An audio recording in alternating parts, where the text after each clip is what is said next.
And I would like to call the Making a question, meeting like, no. of the Finance Committee to order. Wait for Krista. Aye. While we're waiting for Krista, let's look at the mission and vision statements again.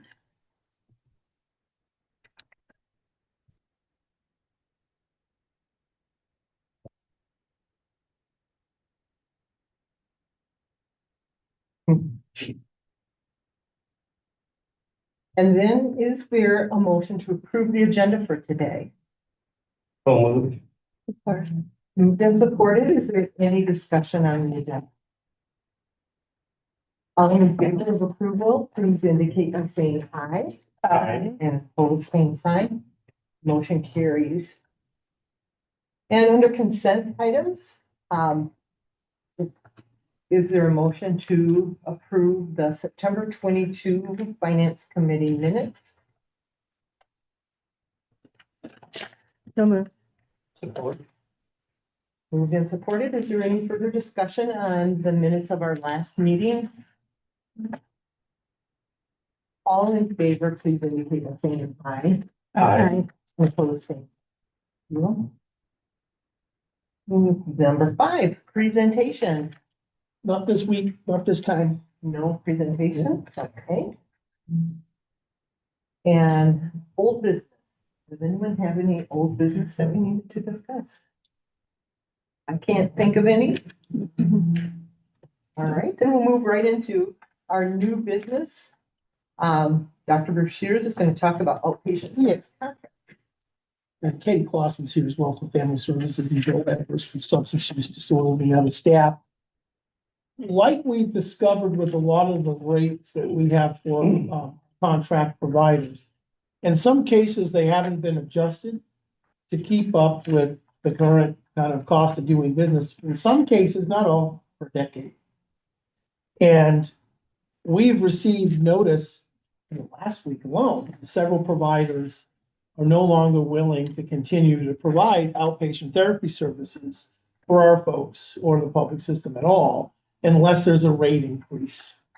And so I'm launching an initiative that starts tomorrow to look at our outpatient therapeutic rates, getting up to market, and then seeing to make some increases. But while we're doing that, I was alerted last week that Priority Health has decided, not Priority Health, Pine Rest has decided to no longer see Medicaid Priority Health clients or Medicaid health plan clients, to be specific. And that will have a dramatic impact in our ability for the moderate Medicaid population or people we try to contract to do our, with Pine Rest or others to do our services. And some of it is the result of assessment tool requirements for providers that we've had to do for years, like the Michigans or the locals tool, to the Medicaid healthcare health plan providers for the moderate population. So they didn't have to do the assessment tools that we've had to do, or the eligibility tools that we've had to do in seeing clients. And now the state has mandated that everybody in a health plan that we don't serve primarily, moderate folks on a health plan, to be seen by a provider, for them to be reimbursed, they have to do these new tools. And Katie, weren't you telling me there's like 20 slots of training and like 800 people though? I know we were being sarcastic, but there's not enough slots to train everyone. Well, the Michigans, and I'll just only speak about the Michigans. For the kids side, it's a series of 3 trainings that you have to go through to become certified. And so each of those trainings is 3 hours long. And so essentially we're asking all of these other organizations outside of the CMHOC system who see children with Medicaid. Now they have to go through all of these different, and the reimbursement rates for that service is very, very low. So they have the ability to say, oh, okay, it's fine. We just won't see Medicaid anymore. Right. We'll just focus on commercial insurance, which is kind of what we're seeing a little bit here. So one of the consequences of this policy change at the state is going to be providers saying, no thanks, to who are we talking about? The working poor, to people on Medicaid, regardless if they change eligibility or not. that don't have a severe and persistent mental illness. That the state has a whole system of providers. What we're most likely gonna see, I think it's the beginning of them just saying, I'd rather not participate than deal with the assessment administrative burdens without a rate, which is ironic because our providers have been saying the same thing forever, and we're trying to address that. But you'll even notice in your packet today, new contracts. And we're doing this to try to beef up our outpatient ability to see folks. But I tell you, from a strategic planning standpoint, the finance committee and the board needs to know, we're gonna have to seriously look at what it would take to stand up a directly operated outpatient system of care that is not dependent on our partners if they're not gonna participate in it. And so when I write in here outpatient services contractor rates, I wish I was just dealing with what is the rate that we need to do to attract people to provide services for us. The other question is, are they willing to do all of the additional work to gain that rate? Assessment tools and the like. And these are just for our contract providers. The system below us is about to start pushing people our way. I found something out in my leadership meeting today that one of the, that just shocked, I didn't think of this consequence. That one of the tools outpatient providers are asked to do now at the Medicaid health plan is the locus. This is a level of care determination scale for folks with mental illness that come into the system that are adults.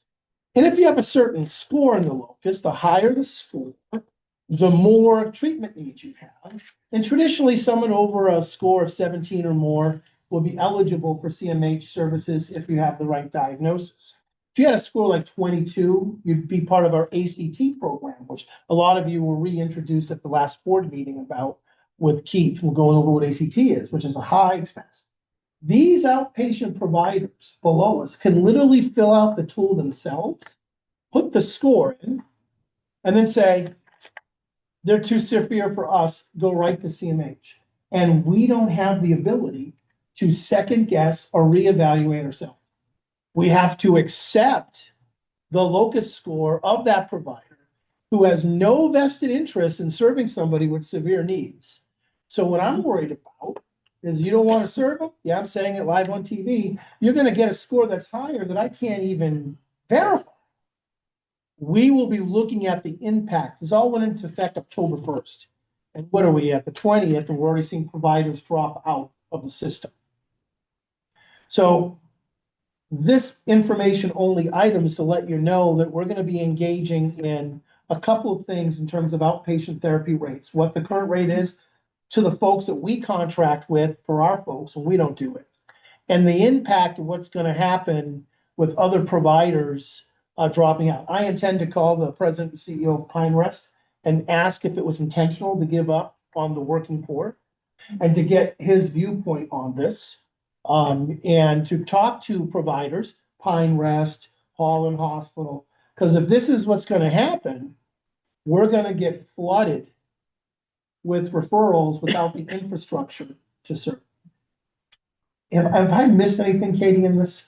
Like I kind of hit like some of the issues, but I mean, this is why we have outpatient contracts on it. Yeah, I think it's kind of twofold. The first part is exactly what you're saying, that we are going to start getting far more referrals into our system because there's less people out there who are providing outpatient therapy to individuals with Medicaid. I also think that we have, for years, had a really solid group of people who were providing our outpatient level of care. And that for a combination of rates, I think other internal pressures that they have, the loss of grants has been a big one for some of these other struggling organizations, is putting pressure on them, and their number of outpatient therapists is going far down. Some of them have had to put mandates that they're only going to give clinicians 20 hours a week. And so as a clinician, going from having a full-time job to having no more than 20 hours a week is a very big change in your life, but that's what they have to do to stay low. With the sick leave, a lot of these organizations change their splits from, the organization gets 30%, the clinician gets 70%. Well, now it's 50-50. Right. And so these have just, it's been a series of things that have happened. And so for our own outpatient current provider group has always been very strong. That's really caving in. And so we've lost several. We've lost sites in Grand Haven, and our biggest one in the Holland area is really kind of dispersing right now. So I think it's kind of two different things: our own system, and then also what's happening in the folks who are not currently. It's a double whammy.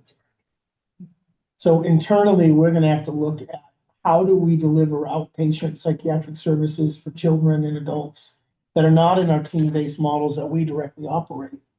And we may have to make strategic planning to start looking at plans to do it ourselves. We don't have this, I don't know where to put it, right? But we may have to do that if our outpatient contracts that we have for the folks we normally serve, not these health plan folks that we're talking about, are not able to get stabilized, and we have to look at the rates on that. Sorry. Phone said auto glass now, I don't know. So you'll notice on the agenda, there's a couple of contracts for outpatient provider, and that's just to beef up the network. And we're gonna be meeting tomorrow as a group, a leadership group, to look at strategically, how do we deal with the rates? And how do we deal with the infrastructure? But I am gonna let the board know, I do intend to call, presidents and CEOs of these larger providers and just say, is this your intention? Because I think this was just told us. Mhm. Wasn't like, hey, heads up, effective X, we're no longer seeing Y. Ottawa County CMH does not have the ability to do that. I guess they do. But in the state's grand scheme of restructuring the system, this is exactly what I'm afraid of. That if you reduce everybody to just a provider, they can simply just select who they're going to serve without any obligation to do so. You can make what's called a good business decision, but not necessarily a good network decision or decision to help the most vulnerable. So I think this is a indicator of what's to come. And I will be all over it. But with the residential rate structure stuff, we took a year to kind of deal with that issue, and we're kind of meeting with providers now and setting those rates. I don't think we have a year to address this particular issue on that. So we'll be looking at dealing with that quicker than we have in the past. So just any questions on that? Because that was just information. Where are we competitively to what other CMHs are paying providers? For similar, Yeah, I haven't looked at a CMH to CMH comparison yet. I don't know if anybody else thinks, but I haven't seen that data yet. I know in the private market, we're sometimes 40% lower just to start. Okay, just to have the conversation, that people can do better out there. At least 40 to 50% higher than, but that is a good comparison, CMH to CMH. Thing I have to keep in mind is that's great if they can do it cheaper than other CMHs. What's our county's ability to maintain the network? So I don't know if anybody in my staff knows where we compare to other CMHs. I haven't looked at that yet. The state has not released that information. Years. Oh, that was the 404 report, wasn't it? Yeah, and we don't have common rates within our region, and so all that stuff. and we could all be in the same sinking boat. Right. And can we work within our region to partner in a way that might give options that don't exist? I would love regional rates for most things. It meets the cost of care of the provider network, including the CMA. And so I think you work towards those, if those two aims are met. My experience, I think that that's a possibility. We will investigate it. My experience in working with the region right now is us CEOs can't agree on what the principles are. Do we want uniform rates that actually cover the cost of care? Or do we want uniform rates that guarantee we stay in budgets that are not funding appropriately in the first place? And I intend to bring this issue to the region to say they're ultimately responsible, they delegate this to us, to an adequate provider network. And if we have people falling out of the network, and can't replace them, even though they delegate to us, they still have responsibilities. That's the goal always, when I try to get everybody to get on the same page. It's just agreeing on what is reasonable cost. And sometimes we're basing on what we think we can afford versus what it actually costs. And so we never then educate the state what is actually needed. So sometimes when you do a good job, it's gonna sound like a complete opposite in a finance committee. But sometimes if you do such a good job within a budget that's underfunded, the true need of the cost of care gets hidden. You don't really see it anymore. And so then you're judged as a good partner in the region, as you state in your budget. Okay, at what cost? We are making up costing changes up to 30% some of our rates, because we haven't adjusted our rates in a long time. So you are correct, and I will do that. I will go to the region. I will ask for what is the state of the union for all of this. Am I hopeful that we'll come up with a regional solution? Not at the moment, but that can change. And I will definitely advocate for that and move towards that. The region, they're doing a good job hanging in there. They don't know if they're gonna be in existence, not in existence, and they have said with strength that they are going to run the region as if they will be there forever. Until somebody says they're gonna not do it, they're gonna keep doing it. So this is a legitimate topic, but Pine Rest on the Medicaid health plan side, that's all of their centers. And so that has a regional impact. It's pretty impactful. How much notice do we get? I don't know who answered this one, but for example, Pine Rest, we're not doing this anymore. How much notice do we get and what happens in the interim where people aren't certain? Depends on the person and the provider. Pine Rest was a phone call for access departments. And that was, I believe, it wasn't effective immediately, but it was effective incredibly quickly. There was an article in Wood TV about that today, actually, where they were expanding psychiatry services, but then there was a lot of comments on there about, well, then why'd you get rid of outpatient services for Medicaid?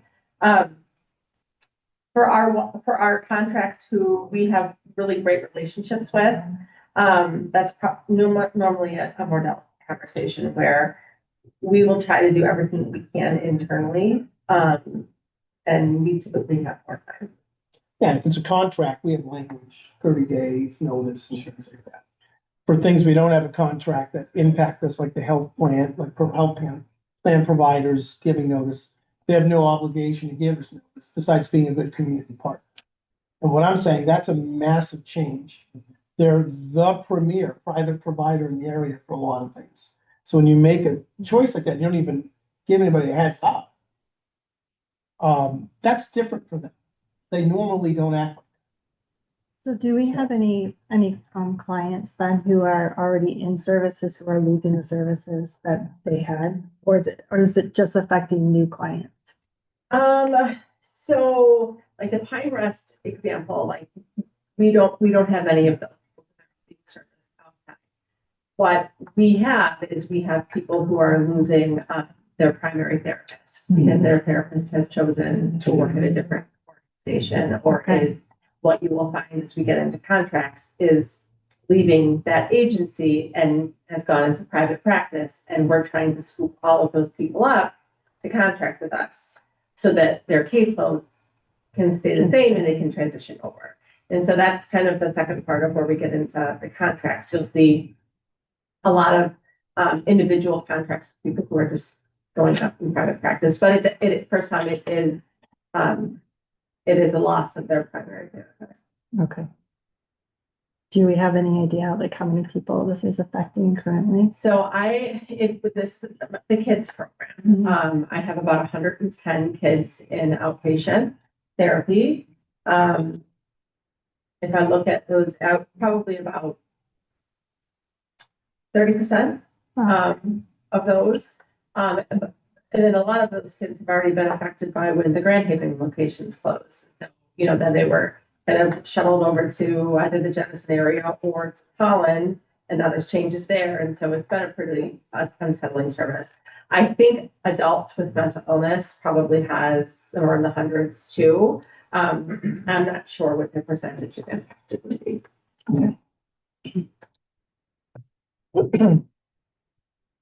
So more things for us to solve. Yes, yes. Well, thank you for Yeah. that information. Looking at our amended, renewed, and ending service contract, that's our attachment A. Do we have any of those? These new ones. There's two of them, right?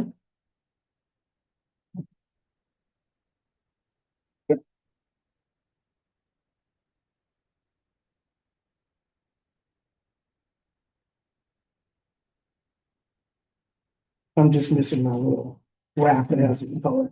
Here it is. There you go. Yeah, it's Genoa Healthcare and Sobar, right? These are amended. Yep. I think both of these are related to the substance use and kind of jail services with medication. So, Joel, if you don't mind, if you could just highlight what we're doing with these. Yeah, Genoa, we use, it's called a COSA grant, to be able to pay for medications for individuals with. Yeah. So this is just, paying for medications through Genoa to, folks who need them there, so. So the amendment is just extending the time. Extending into this fiscal year. So we're going on a year, and then Solar is the funding that. Some other building modifications where that's section 250. To keep Solar operational and then to adjust their space for a larger meeting. Is that at the new location? Yeah. Thank you. And they're not, the funding sources are, PA2 operations for Solar, section 250 for the building modification.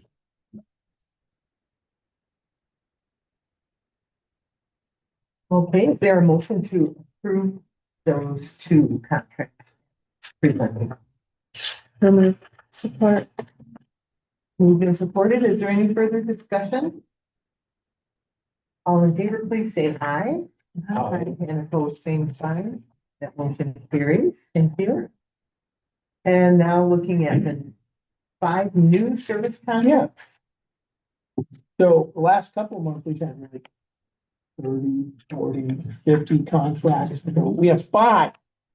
But there are 2 of them are counseling services, which we kind of talked about, but there are 2 of them are new residential providers. And one of them is a new inpatient hospitalization. I got that right, Bill? Yep, that's right. The 2, Katie, I believe the 2 counseling ones are maybe these employees that are leaving their organization, but are willing to go out on their own and keep their focus, so to speak. That's what we're doing there. So this is like a stabilization thing. But I will tell you, they did agree to take the current rate with the promise for me to come back and look at the rates. So if you're watching, I'll keep my promise. But until we get the rates approved, I didn't think I could come in with a new rate for them without justifying it. I intend to do that quickly. So both the Wildflower, and I don't know how they pick these names, but they sound good, and Every Season Counseling, nature theme, are really in this ilk to help us deal with the loss of infrastructure. If I have this right, with providers we already know. And getting independent contract arrangements. Am I missing anything on those, Katie? No, I think the only other thing to highlight is the second one is actually a former CMH employee who was exhausted their required retirement time that is spelled out that they have to be retired for. And she has the ability to provide infant mental health supervision, which is something that we would have to contract out side if we didn't have that. We need it to continue our certification. We currently have one clinician that's going through infant mental health right now. And so there's also a rate on there that is specific for that consultation, other than the regular codes for therapy services. And PMTO is listed too, but that's a parent training, evidence-based practice that we also provide. That's a vital one. And then you'll notice in one of the columns is directly operated costs, and those are different codes, and, you know, we started putting them on there. And I know, you know, you can get sticker shock if you look at one side of the aisle of what we would cost to do it. And remember, we're including all of our indirect costs. And the other rate isn't. And that's part of the biggest problem when you're seeing the types of individuals that we have the honor to serve. They often need work outside the therapeutic hour, coordination time, treatment planning, all these things. And when we are putting our directly operated rate, we're taking the total cost divided by the number of units and giving us credit for the indirect. So that's why they can look extremely off. If you're the public looking at that, it's like, why don't you just contract out every single thing you do, CMH? It's because the contractor rate does not include that indirect time that's actually needed. And it's a problem in the rate setting methodology. And our residential rate setting process, we started giving credit for residential providers for things they've been never given credit for, like indirect time of any time, 10% admin rate, home and community-based standards, these things. So I wanted this in there, that column, but I don't want the committee to think that, oh, gee, if we just brought this, like if we just contract out all these services, we'd save all of this money. Yeah, but you wouldn't get all of the indirect stuff. And so we make very specific choices of our team models of what we directly operate versus what we contract based on that. Now, we will be looking at our costing models the next year. We have auto now, all these other systems to even get it better. But I didn't want you to ignore that column because I know you're going to look at it. And so the reality is that's the explanation. It's not that we're selling a wrench for $150 more over here. There's more activity that's being captured. And we just don't have the number of indirect billing codes to throw in there. So more expense gets moved over to. So if you're curious about that column, it's a work in progress. But the two counseling ones are to build that infrastructure. And then the two other ones below them, MR and Radiant Care, is to increase our residential infrastructure. And we do have a couple of clients we're going to put in there. And so that's why you say up to 6, 1 current referral, up to 4, an estimated annual utilization, 2 current referrals. So we have slated utilization for that. So that isn't just a purely, oh, we have capacity, we have plans for it. And as you know, you approved the rate ranges the last meeting, and the rates we're looking are within the ranges listed. And we negotiate that based on the need of the client, the cost of the placement, and we keep it in the range, and we were able to justify our costing now with the model versus, will you take them for this, please? Type of thinking, which we've had to do for many reasons. So those are what those two contracts are. I'm gonna do the last one, and answer any questions. And then the last one, Bill, this is a new inpatient contract with the new psychiatric hospital in Grand Rapids. The region sets this rate. We set the inpatient, we set the inpatient rates as a region together, and this is the rate. It's in the ballpark of our other inpatient rates. Some are higher than this, some are lower. This is kind of right there near the top, but not at the top. And this is the same company that owns Forest owns this hospital. And they're the largest provider of inpatient psychiatric care in the country. And they opened this up, and we like to have our contracts for utilization purposes instead of single case agreements, which mean if we didn't have this contract, if someone had to go there, we'd pay far higher. Because it's kind of like a use as needed contract, and they're going to say, well, we're going to charge you the ultimate for that. Do you have anything else on this one, Bill, on the No, inpatient? the facility is located off of M6 and Byron Center. So it's close to our border, and we'd much rather have folks staying close to home than going over to Detroit and stuff like that. So that's. And you can see it from the highway. Yeah. I've seen it. Yeah. Yeah, and so that's what that is. So those are the five. We'll take any questions you have on them. Is there a motion on the table to approve that? Is there someone who would like to make a motion to approve? I'll make that motion. Support. Moved and supported. Any further discussion or question? All in favor, please say aye. Okay. And opposed, same sign. That motion carries as well.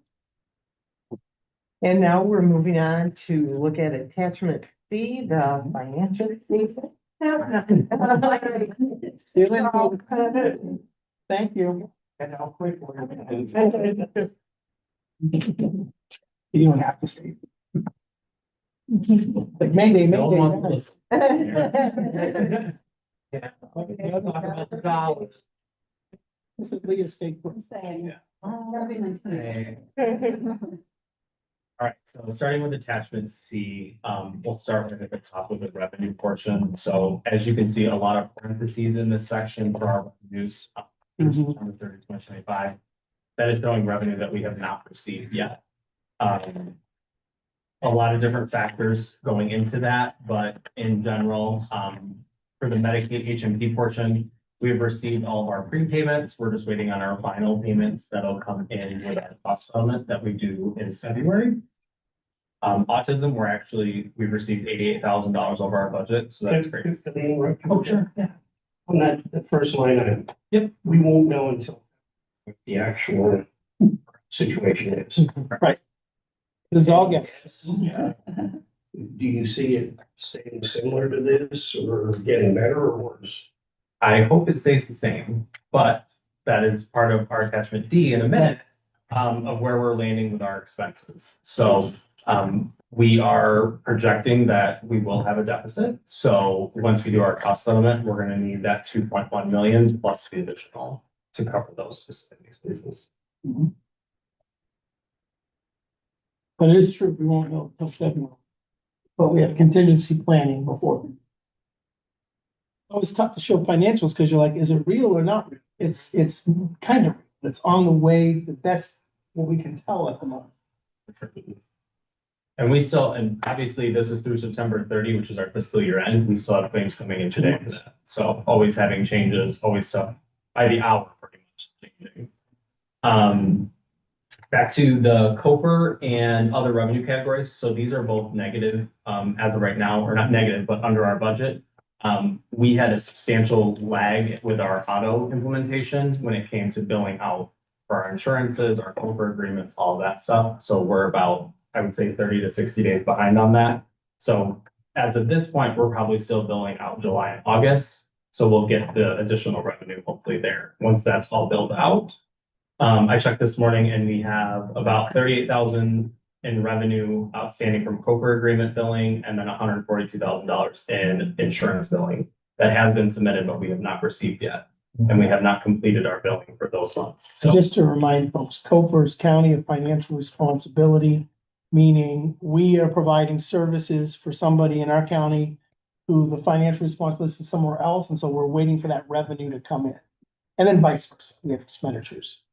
And so that's what the COPR system's about, just to remind people about that. And then the insurance stuff. So those are kind of like other funding sources besides the Medicaid revenue coming in. jumping down to the CCBHC portion. So we have exceeded our annual budget for the Medicaid and Healthy Michigan portion.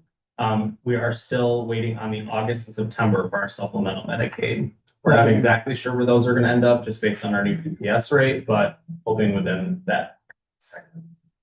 Yeah, and so the state just changed the system, right, from how we put in encounters and receive CCBH revenue. It's no longer through the PHP. These numbers are still part of that old system that we're rectifying, but we still don't actually know for sure our revenue rate for those last 2 months, that extra payment on top of it. We're still figuring that out. And then, of course, Starting in October 1, we went to a direct arrangement with the state for CCVHC. It's not operating yet. It's not fully implemented yet. There's some delays in that. We're expecting some delay in submitting claims and receiving revenue. We were told once it's set up, we can get it much faster than you used to. Well, until we get the actual money, I don't know. But just so you know, that's in lag too. A lot of people working on that, but we still don't know what we're gonna get those last 2 months. Any questions on the revenue portion? Jumping down to the expenses, a lot, as you can see, is under budget minus the client care, which were about $1.8 million over what our budget was at the beginning of the year. These specific categories that are all broken down are still the items that are coming in through our auto system and invoicing. So these numbers are changing by the day, as mentioned. As of right now, when this report was ran, we were 816,000 under our budget. That's obviously going to change, and we're just trying to figure out what that actually is going to look at. My focus the board's attention in a couple of highlights on this. The areas that this CMH can control, we're managing the best we can. When you look at salaries and benefits of employees, under, right? You look at some of the other services that are under. It's what we can control. The thing we can't control is the front door and the utilization of client care. And so our expenditures go up there. Some of it's increase in rates that we had to do. Some of it is an increase in utilization, which we have to do. But I want to remind this board that we're doing the best we can to control the expenditures that we control. And I gotta tell you, we're doing, it's hard work, but we're doing it. We're not filling every position. We're not doing those things. At the same time, we're trying to ensure the clients get the care they need. So when I first looked at this, I was like, okay, what's a logical narrative? Because the numbers is always projected a couple of months out. But we're still in the areas that we control. We're holding back on the best we can. And the things that we can't, delivering care, we will. And I'm keeping account for every dollar that are over, like the client care thing of, does our Medicaid rate from the region pay for the cost of care for us? The answer right now is no, it does not. And it is not a lack of mismanagement, it's a lack of revenue. And so just to highlight some of those assumptions on there, and of course, you know, trying to understand all of them, you get to the SUD where we shouldn't let Joel leave, right? There are a couple of things there that are happening in that whole area that we have to keep an eye on. But, you know, just wanted to bring that to your attention, that I noticed that the items that we control directly, we're managing. We will not deny care. And it costs money. And it's kind of general, not a stump speech, but I have to make it all the time to remind myself that we're doing the best we can in the circumstances. Question for you, Michael. Mm-hmm. Let's take an expense item like respite. Mm-hmm. We had plugged in a budget number that's based on a guess. This is what we anticipate. Prior utilization, Right. A little bit more than a guess, but yeah. And respite actually was a higher expense item than we had guessed, That's right. by 335,000. But that is all Medicaid eligible expense, is that correct? It is. And it's a service that we are required to provide where it's appropriate. You're correct. So assuming that we have now submitted reimbursement, we should see that reflected up under revenue for Medicaid as coming back to us to cover those expenses. That's the next attachment. But that's the classic owed by the LRE line item. Yeah. Right. And the answer is kind of. We're gonna, when you get to the other check, we're gonna be within the margin of error to use the internal service fund from the region to cover these things. But the fundamental truth is, we are not receiving enough Medicaid to do what they're requiring us to do. And you look at respite, we had to clean that program up. We had a lot of changes to it this year. We changed how it's administered. It's improving. But there's not a, there's a, what you're saying is absolutely true. And I wish it was oh, we just send them a bill then. This is what we spent. This is what other CMHs do. They'll literally put in their budget due by the LRE because it's an expenditure that's a Medicaid expenditure.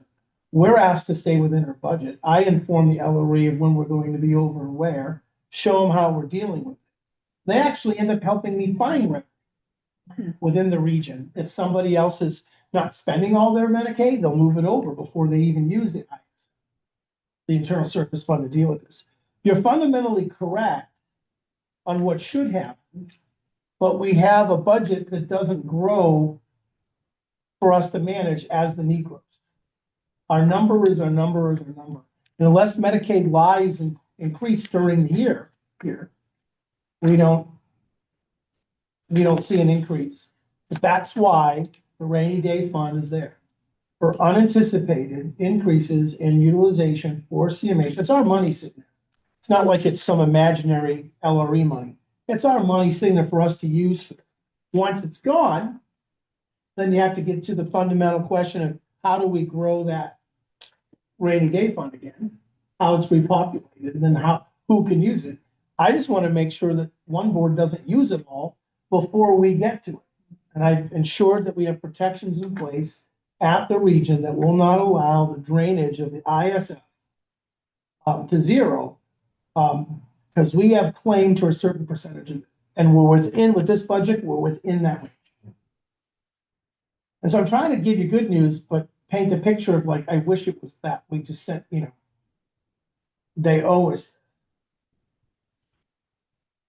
And the LRE is presumably in the same situation. They very much. They're looking at actual expenses that are legitimately incurred that they have to cover. And if they don't have enough money as a region, they need to go to Lansing and advocate for more funding. Yeah, and 9 out of 10 PHPs last year were in a deficit. And we had to get that 140 million. The state was holding back 100 million of it pushed out. That's the money that pays for all. And so if they change the system, I don't know how, but all I can tell you is within the areas that we have control over, I think we're doing fine. The areas that we don't, how much Medicaid revenue we get, right? That's one. And utilization increases. That's something that should be dealt with every year. Every 2 years, they do the rebasing with millimeter for the state. So every 2 years, theoretically, we're supposed to get more money. We will see. Michael, refresh my memory on rainy day fund. Where did that come? It all came from the founding CMHs. When we founded this region in 2013, whatever we had, we were allowed, well, actually, we were in a different region at that time. It was just us and Muskegon. So what was ever in that rainy day fund was just moved over. Now, what happened is that when they created the 10 region, each CMH that formed that region had to pool any excess Medicaid they had in there. So one could say that the regional entities, all of them, rainy day fund, one deficit came directly from the CMHs because we were not allowed any longer to hold a Medicaid surplus. Before regional entities in 2000, we were allowed to have a Medicaid rainy day fund within our. So we'd have a general fund medic thing. We could keep a certain percentage of Medicaid and we could deal with this internally locally. Once we got the wisdom to form regions, we pooled all that. And then each region had to decide how they were going to disperse the Medicaid. And in each region, they've changed the way they've done it. Sometimes it was based on the number of Medicaid lives the CMH had, which is here now. Sometimes it's based on the actual need of the clients in some calculation or cost, where we used to have that called the historical model. So ultimately, that's CMH money. And it's one of the contentious thing about the plan to restructure. You're going to just take all that money and give it to a new region? That's not theirs. In fact, there's a lawsuit that's just filed saying they have no access to any Medicaid rainy day fund that the current regions have if they re-regionalize, because those belong to the local CMHs and they need to be returned to the local CMHs. And however they decide to pool the money again will have to be worked that way. But that's a bone of contention, and it's a very astute point. That's our money. That's why I'm saying we're within the realm of what I think the ISF is gonna cover because it's ours. If we were over 5, 6, 7% deficit, that's when we're beyond what's called the risk score. How much the regional entity is supposed to give us. They may give us more if there's more. But that's the issue that we have to make sure happens, because we have one CMH that's gonna drain 15 to 16 million out. It's not ours. So I said they're only allowed to get to their portion. Michael, let's assume this fiscal year, all of the CMHs in the region deplete the ISF fund, and there's no money left on the balance sheet region. Right. Next year, when however many million, $200 million comes to the region again, is there a percentage of that that's set aside to replenish the ISF fund, like another 4%? If we agree, and all the CMHs and the LRE board have to agree, we can set aside up to 7% of the projected revenue by reducing the amount of money that we would have collectively to do that. So our payments, you can't use, let's just repopulate it with new money coming in. The issue becomes if you're not funded correctly in the first place. Like, there was a big fight at the state, like how much you could have in this rainy day fund. Some CMHs, some regions wanted 15%. They said, look, we did an analysis. I mean, none of us can even put in up to 15%. We don't have the money to do it. So there is a methodology, Tom, that we can say planned contribution to ISF in the fiscal year budget, the region, with the passage of the board, the LRE board, and the CMH is agreeing to do so. So we submit like a budget plan every year, right? In our budget plan this year, unless Nick, I don't think we have this, I don't think we have contribution to ISF as a percentage of it. That's what would happen, is all the CMHs would submit a budget to the region saying, we want you to withhold whatever our percentage of that is to restock the thing. Quite frankly, I'm not willing to do that until we know what's gonna happen with the state, and once CMH gets things a little bit more under control, because they're draining the entire, like, the money that's in there. So, not to zero, there's money in there to cover our stuff, but you understand what I'm saying, if you have a $15-20 million, I mean, the whole thing is up to $50 million, you can easily in 2 years be out of money. You can plan it, most regions that do it, that's a healthy way of doing that. If you borrow over the amount of your, like, say, our 5%, then there's usually a payment plan from that CMH back to the region so that, you're not taking a huge hit. So like, even if you have an 8%, you have to pay back over a certain amount in this risk model. But I haven't seen that in the last year or two. Last year, of course, our deficit was covered within the what we're talking about, because it was a reasonable error of margin within the risk corridor. That's what we have that. Does that make any sense, or I just talked for 8 minutes? You know what I'm saying? We can do that. Everybody has to agree to do that. That's what regions do to ensure there is an internal service fund. Unless you're underfunded 3, 4, 5 years in a row as a region, then you have no money to do that. It's like, say for the rainy day fund, we can't even pay the lights. We're past it. Is what I'm getting at. The rain it's a tsunami. It's already hit us. Has everyone contributed the same percentage? Everyone? No, it's usually based on the percentage of the size you are in the region. The larger you are, the larger percentage. So we would be the third largest in the region. So Network 180, Muskegon, we're talking about covered lives, Medicaid. We're not talking about total population of people. I was at a leadership meeting today with my group, and we were looking at our Medicaid utilization rate. It's called penetration rate, but I call it utilization.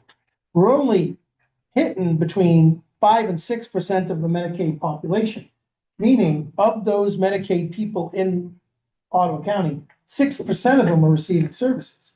If 10% show up, we go bankrupt. So the system doesn't even assume that even a fraction of the Medicaid lives are gonna get behavioral health services. They don't even keep up with mental health prevalence rates of 15 to 20%. We're only impacting 6 to 8%, it kind of fluctuates, of the Medicaid population. Imagine if 22% showed up. Imagine if the health plans collapse because they send everybody here. We're not funded for the number of for all Medicaid lives. We get a tiny dollar amount for each one, but we're assuming 92% won't show up. So I know this is more of a system problem with Yeah. LRE, but, this seems to be an ongoing problem with the same group. So it seems like there's probably, demographic reasons, that they keep facing the same thing. Is anybody restructuring those rates, at all or not really? Not really. The fundamental problem in Kent County is they do not receive enough revenue to meet the service needs of their community. Mhm. And for the life of me, I don't know why there's not a full court press with every legislator to keep showing this over and over again. It cost $5, Right. you're giving us $1.50 there. There's particular variables in Network 180 that are compounding the variable, but it's really that simplistic. They need about $20 million more a year. Mhm. And so we need the region to advocate for that, the state to understand that, or say, no, you mismanage it and do something about it. Mhm. But this rat race every year that we're going through of you're a good CMH if you stay in your budget is nonsense if your budget is not even close to being realistic. Right. So why do other people stay in their budgets? We're not all funded exactly the same throughout the state, even for Medicaid per person. That's the thing people don't realize. I might get $1.25 per Medicaid person because of the breakup between DABs and TANFs and all these Healthy Michigan. Somebody else might be getting $4.50. So if it's $4.50 a person for the same 8%, that's still 3 times more than what I would get for the same exact benefit. There's no change in benefit. Sorry, you're in a Ottawa County, you get $1.25. We can give you less of the provider. Yeah. Hence why client care goes up. And restructuring into 3 regions is not gonna do anything to change. No, it's only gonna compound the issue, because what's gonna happen is they're gonna pool all the Medicaid reserves somehow, unless we fight them in court. It just, every time we can't fund the system right, they just reshuffle the deck and have less regions to manage them. Oh, if we had 10 versus 18. Well, we had 46, we went down to 18, we went down to 10, we go down to 3, you end up at 0 or a 1 called the state. Right? And so the bottom line is the system is not funded correctly or the mandates. They're gonna have to take a long look at the Medicaid benefit and say, do we want to offer all this? My answer is, of course you do, but yeah, I mean, there's a lot connected. That's why we have these longer discussions of finance, right? Mhm. And there's a lot of variables with this. But say you're self-directed person doing self-directed care, good luck finding a CLS provider we can pay a rate that keeps them employed. So that whole outpatient discussion is true for that one too. Like the rates that we pay people to take care of folks in self-directed care are not sustaining a workforce unless you know when they're relatives that keep them there. So that's another add to the list. But we're having so much fun. Let me ask a loaded question here. Everybody likes to think that they are operating the most efficient, most thoroughly effective agency. We do Right. here in Ottawa County. We think we do a pretty good job. Are there counties that are meeting their budget because they are not providing the level of service that we do and do not have facilities available in, let's say, rural area that mitigates use of the system? Yeah, let me answer that in the best way I can. I will say that one of the criticisms of the current system is that there isn't universal standards on managed care operations and how to do them. So as a result, many regions and CMHs may have different utilization management or managed care guidelines that may be more or less restrictive than others. Until we have a universal way of having a utilization management system that's consistent across the state, we're gonna see variances based on what you're talking about. Some being more stringent, some being less stringent. Some CMHs have guidelines such as, we only start people off at exactly this level. And we make them jump through 100 hoops before it goes up to the next level. So if you're running a managed care company, this makes sense. But we're running a human services organization and not a managed care company. So if you apply strict managed care thinking, yes, utilization management, the more stricter you are, the more potentially you can stay within a budget and a guide. Right? Now, you don't want to be the complete opposite. Everybody gets in and no standards.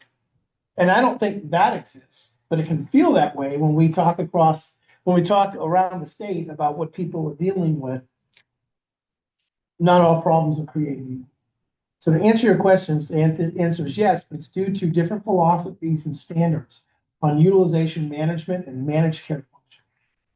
And the more strict you are in those, the more likely you are to deny care. And the more likely you are to have, I don't know if it's a savings, but maintain the status quo at it. We have a lot of work to do in this CMH. We're on the right track.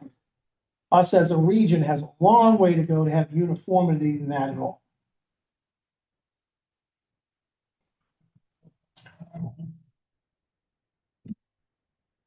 Right. Yeah, You saw that. Yeah. well, you asked a loaded question. I'm like, how do I answer that? These are televised, So Nick, looking at the actual 98.81% on there. Yep. That's where we should be, right? So this is the last one, this reporting, excuse me, is the last month of our fiscal year. So realistically, we're hoping to be at 100%. So we have our 100% of our revenue in, 100% of our expenses are in, everything balances out. Everybody has a great day. It'll probably take a month or two more until we have everything fully in. Whether it comes from revenue from the billings that I mentioned earlier, or if they're waiting, billing the primary insurance themselves, they have within their contract that they can bill that 90 days after the fact. So, a lot more coming in. This is kind of just a snapshot of where we're at. And there's no reason to think that it won't be coming in because we know that's factored into The revenue portion Yeah. or the expenses? both. Both, yeah, yep. Okay. So page 2 of this is the millage and grants fund. All expenses are reporting currently under budget. And revenue wise, property taxes and other revenue have exceeded our budgets. And then grants is showing a $1.2 million deficit. That is because the timing perspective, we have not even submitted our September grant expenses yet because not everything is in. We're still waiting on final invoicing and all that. They extend the deadline to October 30. So we'll be submitting that stuff next week for our September related expenses. And then once that's in, payment will start being received as well for the millage grant related expense.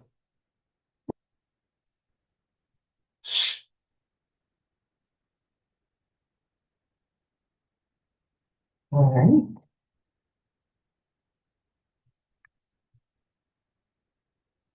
Thank you. Yep. Is there a motion to approve the financial statement as presented and forwarded to the board? So moved. Support? Support. You? Any further discussion? All in favor, please say aye. Aye. And opposed, same sign. Motion carries. And now looking at our budget adjustment, attachment B. This is me again. jumping back into this, looking at where we're projecting to land with our revenues based on the expenses that are coming in. As you can see, there's specific categories listed in here that the revenues have already exceeded the budget that we had within the system. And then the actual capitated Medicaid would be the overage that we're expecting from our expenses. So this would be the money that we are owed from the LRE based on that ISF.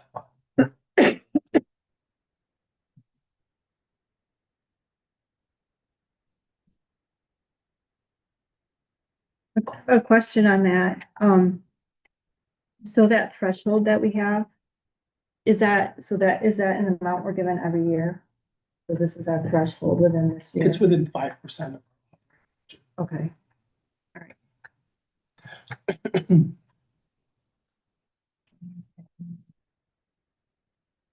Now, of course, the region would say, you're listening to, there is no threshold, stay in the budget.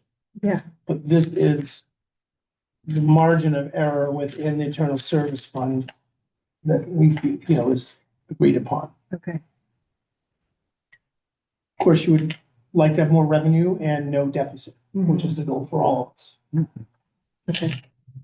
It does give an interesting feedback loop though for the region to the state to say, here's how much we're needing more Mhm, based on the utilization of the asset, mhm. which I think is a helpful thing for them to know. Because if you don't spend the money and do the service, then no one actually ever knows the need. Mhm. So that's why deficits, even though you don't want them, they serve a purpose of this is what we need unless we think we could have controlled the cost. Mhm. So So is there a motion to approve and send this to the board? Can I ask a question on this? Because I'm trying to cross the here. And just so I understand this, Nick, right now, in attachment C, we have a deficit for the year to date of 4,162,000.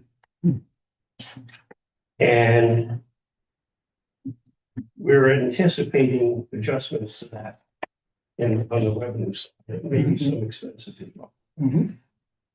Attachment D, is that attempt to reconcile that and say, when all these things happen over the next 3 months, this is where we think we'll be. Yes. it does. Okay, so we'll be $3 million better than we are year to date. So we are expecting that we're gonna have $3 million over what we are currently budgeted. So we're gonna need the revenue to support Guys, that. But that $3 million number includes 2,669 of ISF. That's the Medicaid capital. Yeah, so that's additional Medicaid capitated that we're gonna be requesting. So assuming these things all happen, we'll have another $3 million coming into the system to offset this current 4,162,000 deficit. That still leaves a deficit it doesn't. of $1 million. So it's like 1 point something already money you think is gonna be coming in, Yes. and then Yep. we'll have Mhm. 3 million left, which will be rectified by the balance. Yep, so we have from the top portion, we have a substantial amount of revenue that we're still expecting to come in. Yeah. That is not tied to the Medicaid portion. So the $3 million is the specific Medicaid portion that we're heading in. And that's a number that is a best guess. It could be under that. Mhm. We just wanted to increase our projection to cover any possibility we see.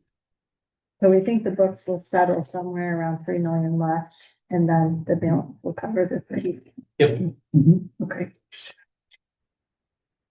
So if this all happens, we will be leveled up, we'll be zero deficit, zero profit, because we're relying on 2,669,000 from the ISF fund. correct. Last year was close to 500. So. Yeah. But that is the correct reasoning. And it's tricky, And so it's better or worse. It's even Steven with all the projections and what we've And what if, some of these other numbers vary?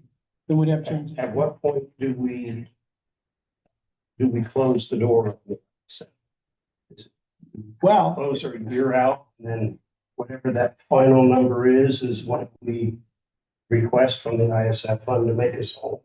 cost settlement from last year ended last month. Mhm. It can take months. Usually doesn't take long, but we were still doing cost settlement last year with the ISF projection last month. We finally got that done, and that's why we were able to say last year's deficit was finally covered under the ISF. So, Tom, there's a lot more massaging that goes on even once all the books are closed, because then they look at how costs were allocated in certain buckets to ensure that the ISF can actually be used versus something. Last year was the interplay between CCBHC expenditures and non-CCBHC Medicaid expenditures and how you cost it. And Amy went through months, we went through months of negotiation with the state and the region to really learn the rules and how to do it. So I'd like to say, Nick could say 2 months. It never ends. But from our purposes, this is our best guess for where we're at and the position we've put our place in. And what I'm saying is that most scenarios, I can't say 100%, but 99% of the scenarios show us within that $3 million, which is within the ISF. So we relabel this as the October guess. Yes, remember last year we had the November surprise. None of my kids are allowed to get married this year in November. Come back. We have surplus, we have deficit. Nick and company were working hard to not have that, knowing there were so many variables at the end of the year that you can be plus or minus 5% easy. Literally, if you go to other CMH board meetings, they'll literally write in there owed by the LRE just to explain it. I know it's a lot more nuanced than that. We have to kind of come to agree, but I know that we have an ISF portion that would cover this issue.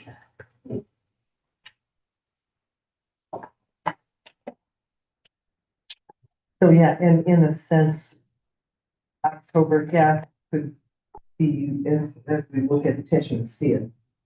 Really? I mean, That's the problem. How do you do oversight of a moving target that all of the principles that inform it change?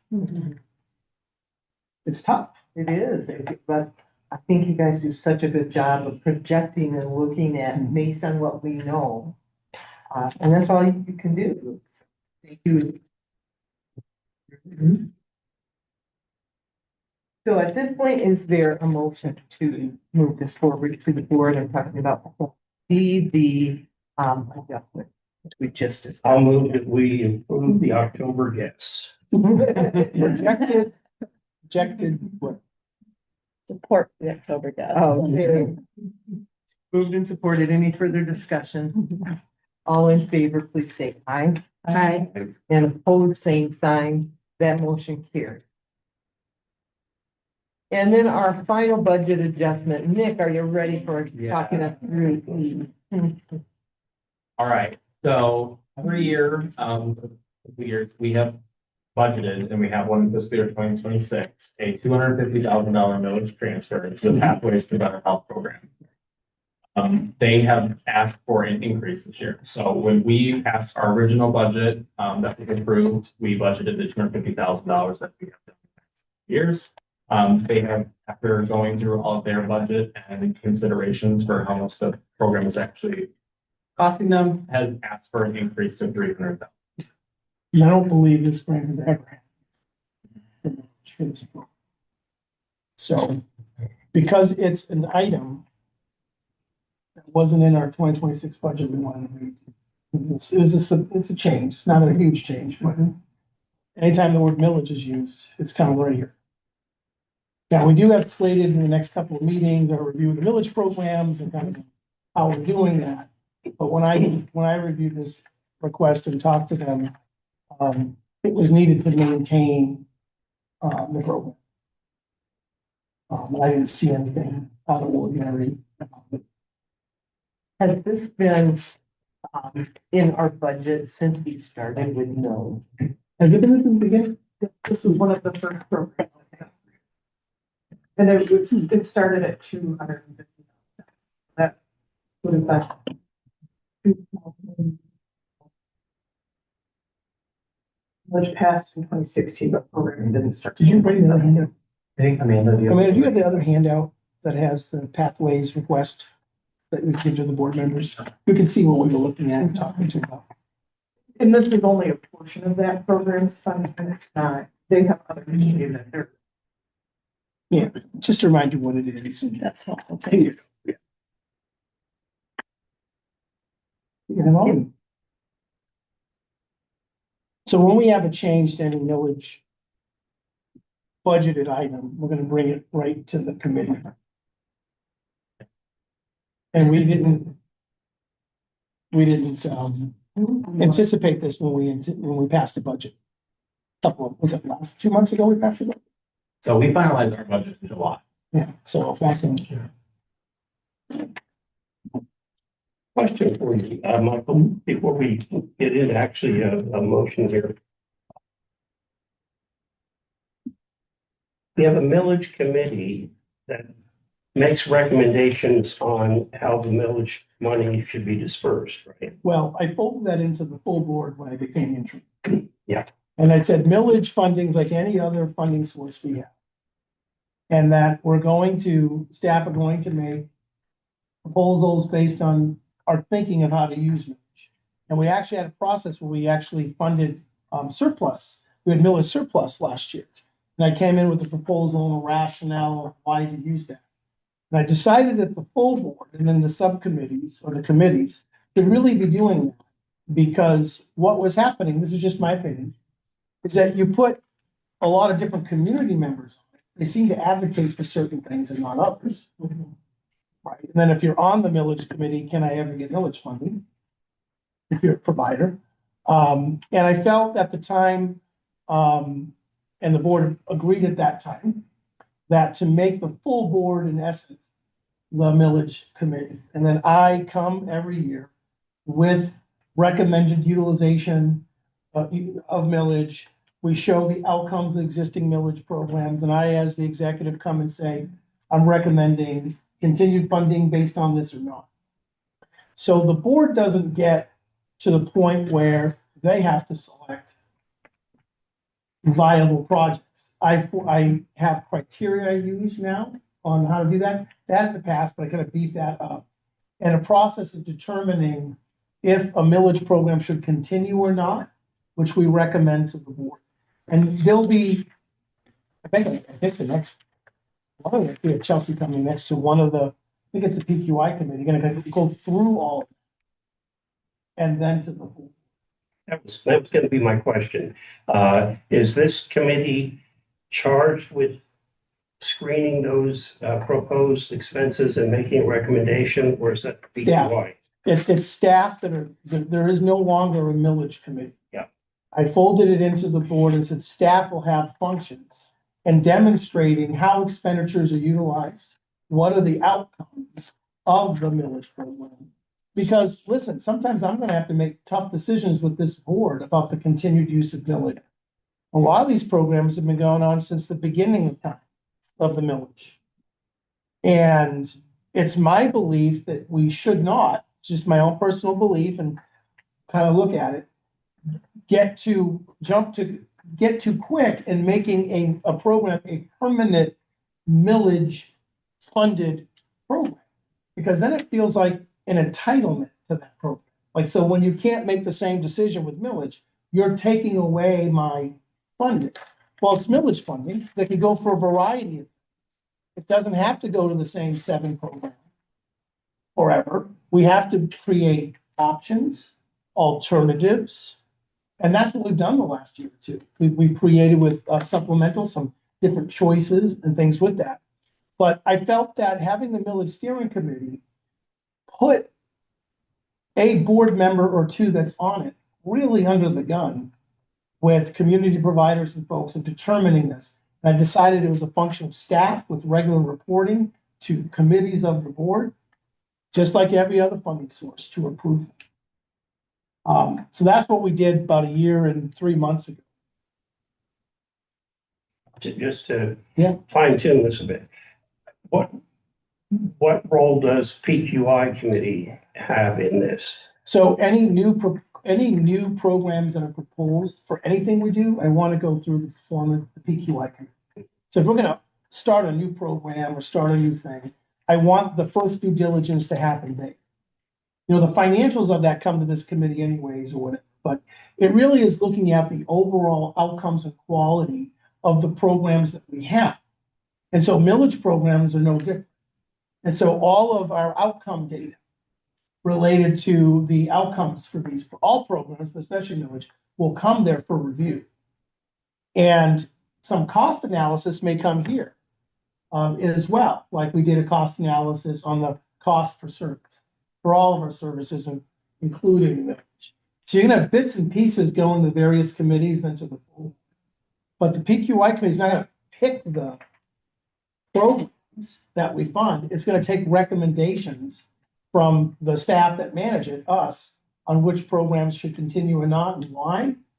And new programs to be offered based on an RFP process or another process we've done. And what role does the finance committee have in the process? The same as any other funding We, source. we are an administrative Yep. function as opposed to a qualitative function. Correct.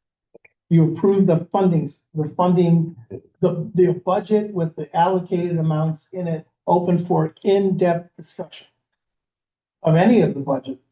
I don't view millage as any different than Medicaid, than CCBHC, and that's kind of a difference. I view them all as identical in terms of funding sources. With millage, we get to pick and choose the operating definitions and requirements, which is different than most of them. We don't. So finance, like any other funding source, is going to handle the financial approval of the overall budget, and which would allow detailed questions of, gee, I noticed on the millage proposal, that funding source for the budget for 2026, this was allocated, explain those more, whatever. And PQI, the actual programs would show up. You'd have them involved. Then the full board gets it. But I decided to use a total board methodology with committees versus a millage steering committee that only has one board member on it, two board members on it, some community representation that may, I don't know how to say this. I'm in a far better place to ask very difficult questions in terms of the utility, feasibility, and outcome expectations of programs versus some of the millage committee members could have been. So when I was on that committee, the first thing we did, Anna was there, we came up with criteria, a survey. Are they meeting the contract? Are they meeting the needs of the millage that we've set forth? And we realized we had to tighten up the laws, which we did. So with this specific request, we are not being asked to make a qualitative decision as to the merit of this request. Correct. We are going to be considering the process. Is there money in the fund to cover this proposed adjustment to the budget? Correct. Good. And I'm recommending that we amend the 2026 budget to reflect this change. And that's a key point. So as part of what you're asking is, has this program been evaluated, and do we still think it's valuable for it to be coming to us on finance? Has that already happened in the background? Is that what you're wondering? It's kind of happened, but it's going to happen more PQI when we go through all. Okay. But you're satisfied at this point that this is something that's still needed? Correct. And what I'm recommending is allow for the budget adjustment for millage. With millage, I'm doing very careful. Normally, I'd be saying, dear Finance Committee, what changes to the 2026 budget for any lineup can I have? Arbitrarily do up to 50,000. This with millage, any change we make to any of the funding, I know I'm just fully bringing to everybody for why I think it needs to happen and an evaluation. Where in other budgets, kind of like, like the residential ranges, you're not having me bring up, hey, we just went up $1.50 on this residential. I wish it was only $1.50, for this residential code, right? But for millage, I'm gonna bring a dollar for dollar change to this board. First, for fiscal to understand we're changing the millage budget for 2026, really how it's allocated. There's no extra millage dollars. We're not gonna go into deficit. Right, how it's allocated, and other funding streams it's not as, scrutinized is not the right word, but it came to my mind. I really want very transparent oversight of every dime of millage. We have to ask the community to renew it coming up. They need to know how it was spent, what the impact is. And that's one of the reasons why I want to get this change. And then at PQI, you're going to have a whole review of all of the millage programs and an update on their outcomes. We started a little bit with that social rec. We didn't get all the way through it yet, but I know we're working on it. Just kind of looking at this from a financial, if each of the programs that we funded through millage funding requested a 20% increase, what would that do to our budget? Well, it depends, because we have some unallocated millage dollars that we can simply allocate it to. I will tell you, what we've done is decrease amounts more than increase amounts. Like we did that with social rec, we put a cap on it, which you all got an earful. There was a reduction of the social rec budget. I thought for this particular program and the nature of the work that they're doing, and that since they haven't had any increase in the entire millage history, and we are renewing it for, we have them approved for this fiscal year, to not destabilize it. But it would be an individual decision, and the budget there's some money in our millage fund that is not fully allocated yet to a purpose. It's just. So we it's have the sitting there. money to do this. We do. Yeah, we don't have a balance sheet that shows that, but as I read the financial statement for the millage, this year, we are adding 917,000 to that reserve. So we have at least that much money available as a reserve. We have money in reserve that can be used. But it's not, everybody get 20%. Let's go. Okay. I'm very adamant that we have to look at a provider's ability to maintain the service without millage as a major factor, or it turns into, if you don't give us our millage, the thing closes. 100% agree. Okay? They have other funding sources in this group for this.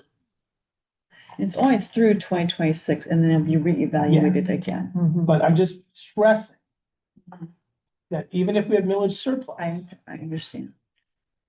because it's not a permanent funding source. It is not. It could go away with the, election, whatever. It's not a permanent funding source.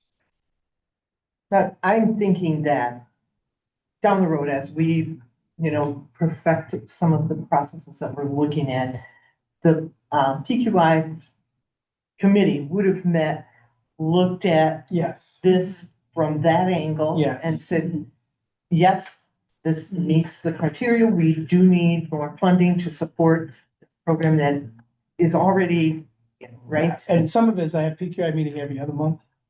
You're meeting monthly, so sometimes you're first, which makes it, I appreciate what's the role, Yeah, right? because that would be helpful if it came the opposite. right, Yeah.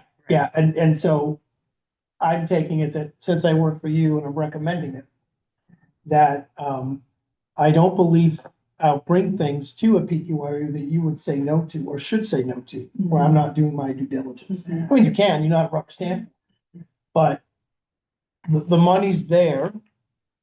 But yeah, in the perfect world, we'd have a sequence. We're getting better and better at it. Yeah. And I'll tell you. Yeah. But I'm glad we brought the details so we can. I'm Madam glad. Chair, may I make a motion that we approve this document, the increase in funding? There's support. Support. Is there any further discussion on that? I just think you guys are having a good discussion about that, because it's been a tough area to It is. navigate. You with, I know I was. Just for the sake of making sure we understand this, the Pathways program is a program run by the Department of Health. Is there a duplication of effort, or is this just an adjunct program to other programs? So we're just trying to. it's an extension to include mental health. It is a little confusing, isn't it? Because that's what this. So we one pay says. for specific people to deal with specific people that we serve in the same model pathway to help with it. So we have folks that are part of the program, they're managing the whole program. But we're extending the program to the people that we serve in certain areas to their already existing. program. I think You I can got see that where right. it's confusing though, right? It's still like, it's like an arm of Ottawa County. You can see Yeah. where it gets confusing. So this Pathways program is operated by, this program is working with people, residents of Ottawa County, to provide the pathways to better health model. So that might be people with mental health concerns along with health concerns. It's connecting those people then to resources in the community, and the way that we've looked at it with mental health knowledge dollars, it's for people who are mild to moderate. It prevents them from coming to our more expensive service. They're connecting people to community providers. I think the piece that gets a little confusing, we do also have pathways workers embedded in community mental health who are working with community mental health clients. Those pathway workers are funded in a couple different ways that are not managed. Okay. I was Well, learning. and isn't there another organization called Pathways? Yeah, there's a group. Yeah. I think That's every where county has. Maybe they need to change. That's like things that are being lighthouse beacon. Yeah. That's where it gets, Yeah. that, when you first said that, I was thinking the org path. And see, I had blended two programs in my head. And Pathways is an actual model of service. So they're opening people to pathways, and it probably says in here, but there are many different pathways. So it's medical health, mental health, housing, food, all these different things working to make the whole person's health. Social So determinants. yeah, for us, it really is a way to, not that we don't want to serve everybody, but it's, you are open discussing, we don't receive enough funding to serve everybody. This is one of those things that has helped us. Yeah. Have people get services in the community that they need. It all makes sense. It's just confusing because there's a lot of pathways. It's a lot of paths. Literally. There are, I kind of like the wildflower fields because it makes Yeah. me stand up my Right. head. That's you true. know, everybody's gonna start. Yeah. Do you know what I mean? Like, I Take really. take the road less traveled, Mike.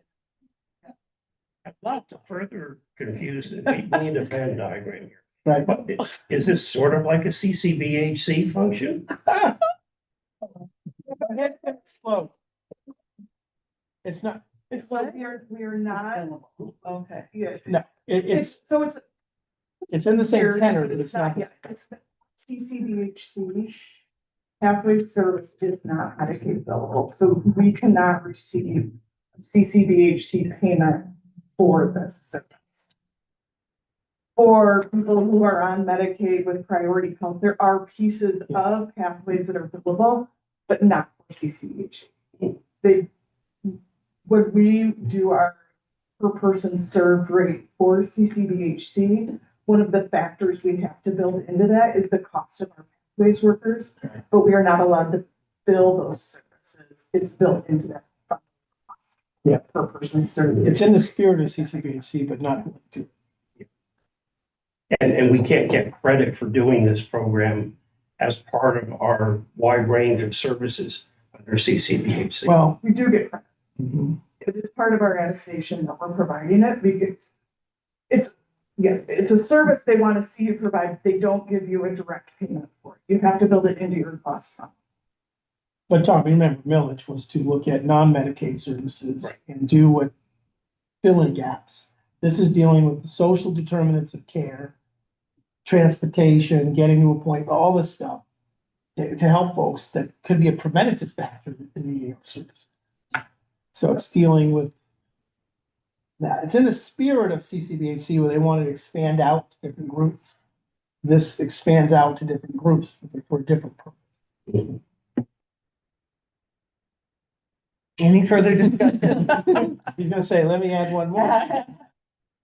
Not because I completely understand, but because clearly trust the people who are speaking about the need. Let's call for a vote. All in favor, please indicate by saying aye. Aye. And opposed, same sign. That motion carries. Thank you for the good discussion, and over time, we understand more and more. It is complex, to say the least. And now I believe it is time for us to go to public comment. Is there anyone here who would like to make a comment? Please stand up and state your name and try to keep it to 3 minutes. Any one of you? Do I have to stand? We can hear you better. I'm glad for this explanation, but it does seem to the navigator access line and then like Momentum Center, they have this CMHW. So is there a competition for this? Or I thought CHWs was a Medicaid billable service, like the ones that are embedded here at CMH. It is really confusing. And it's good to see it serve 5,000 people. Is that for 1 year or the whole time of the program since it started in what, 2018? Oh, is that 5,000 people this year? Yeah, and what are we gonna do about earned sick time for the self-directed people? Then again, October 1st, we're supposed to start that, but we have no clue on any budget increase for us. That's been years and years. We don't get a COLA for our people, so I'm wondering about that. And then also the CDM conference. At one time, I thought they were gonna provide scholarships for persons families served, but the fee is $50, which is a lot better than the full fee, but still, I thought CDM was gonna do away with that. Well, I went to sign up and they want money. And that is a barrier for a lot of people. For now. Thank you, Rose. Anyone else? Is there anyone on the line who would like to comment? I'll give it their hand. Hand raised. All right. Thank you. And thank you all for your participation and